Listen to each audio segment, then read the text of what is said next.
esse assunto é polêmico e sério. Um caso que indigna, acredito, uma criança de apenas 8 anos de idade, isso mesmo. 8 anos foi abusada sexualmente. E o pior disso tudo, hein, gente? Ela tem problemas mentais. A polícia está investigando o caso para chegar até o autor do crime. Casos como esse se acumulam na Delegacia de Proteção à Criança e Adolescente. Na cama onde dorme a pequena de 8 anos, fica uma parte da família da criança. São as bonecas que ela guarda com tanto carinho. Toda noite, ela bota uma delas, que considera como filha, para dormir, na cama da avó de 82 anos. Com tanta inocência, fica difícil acreditar que a jovem foi vítima de abuso sexual no final do ano passado. O suspeito ainda não foi localizado. A esperança dele ficar preso.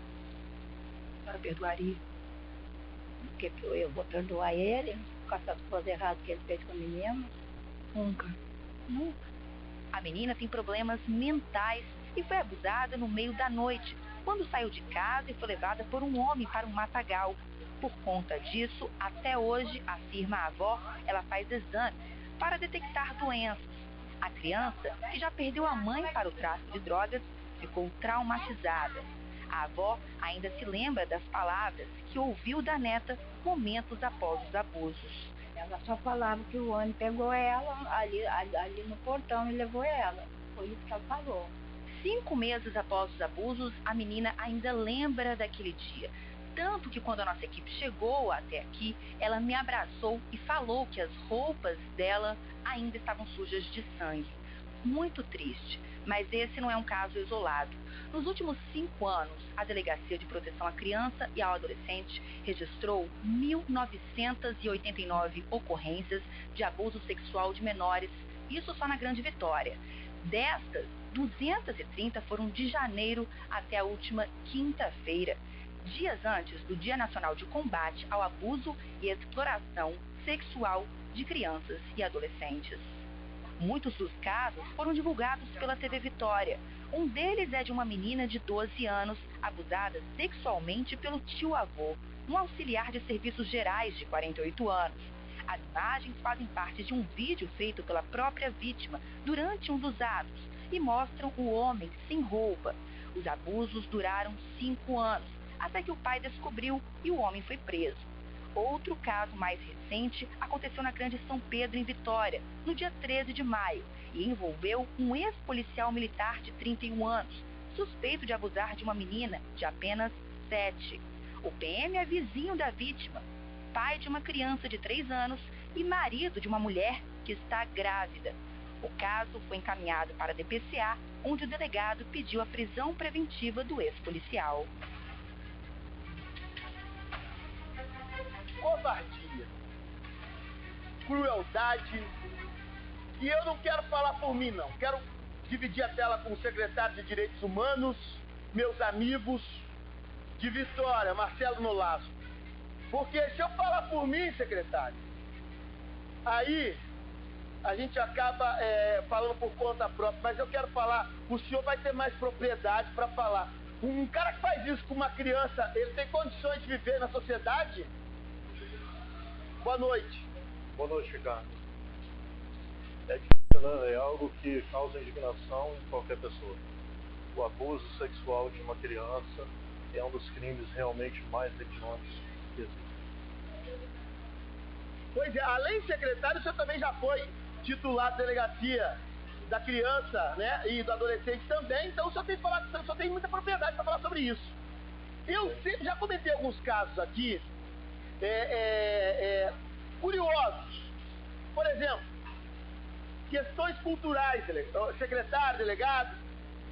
Na praia, às vezes eu vejo pessoas mexerem com meninas de 14, 13 anos, que a gente sabe que a lei, né, protege essas crianças, e essas meninas às vezes estão com o corpo formado. Só que são crianças que estão protegidas pela lei. E eu vejo homens mexerem com essas crianças como se fossem mulheres. Como se fossem mulheres. E as pessoas acham normal. A cultura do brasileiro, do cidadão, não posso falar do brasileiro, mas do cidadão, às vezes, olha, eu fico impressionado. O que fazer nesse caso?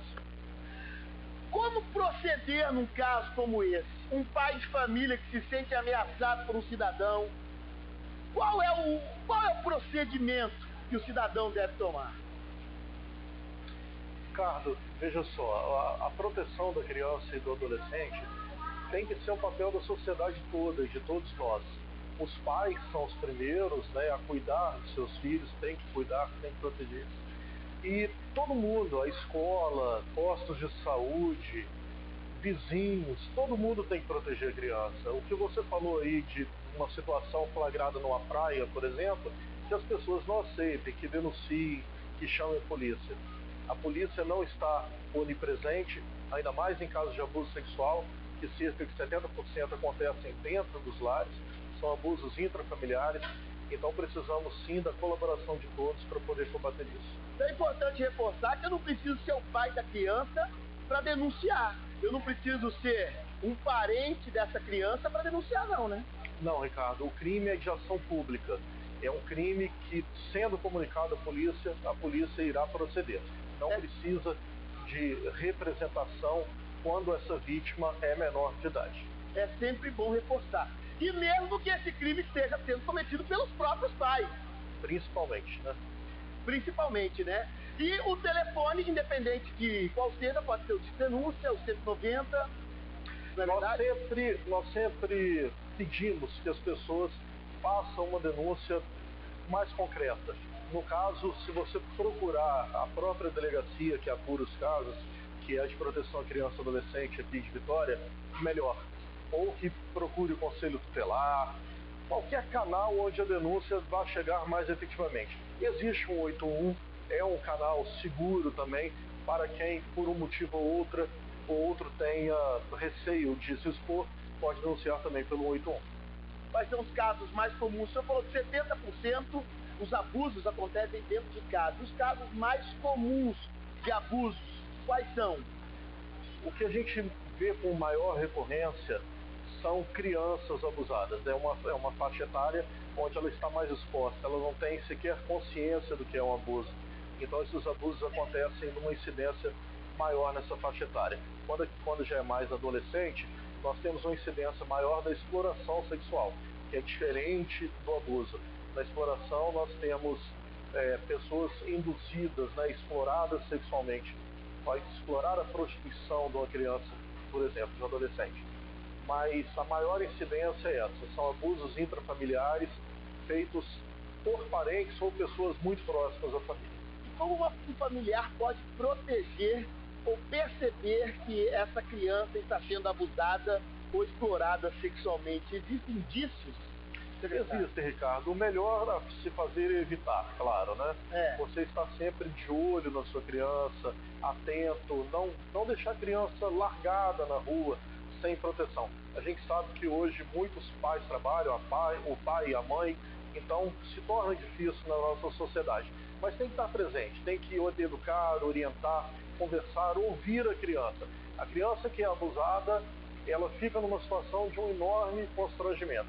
Se os pais tiverem um diálogo aberto com essa criança, de amor, eles certamente saberão escutar dela e evitar isso. Tá certo. Existe algum, o senhor falou de canal aberto, existe algum canal aberto além do 181 e o 190? Nós temos o Disque 100, que é o Disque Denúncia Nacional. No caso, eu no Espírito Santo sempre gostei de incentivar o 181, porque ele vai diretamente para a Delegacia de Proteção à Criança. Que é mais objetivo também, né? É uma coisa assim, online. A delegacia todo dia ela abre e olha. O Disque 100 ele demora mais até chegar à delegacia. E se a pessoa estiver na praia ali, o 181 ela já conhece, é mais rápido, objetivo, na rua, sim, em qualquer lugar. Com certeza. Obrigado. Nós temos a delegacia, né? 31321916 ou 1916. O telefone da DPCA é 3132-1916 ou 1917. Obrigado, boa noite para o senhor. Sempre às ordens.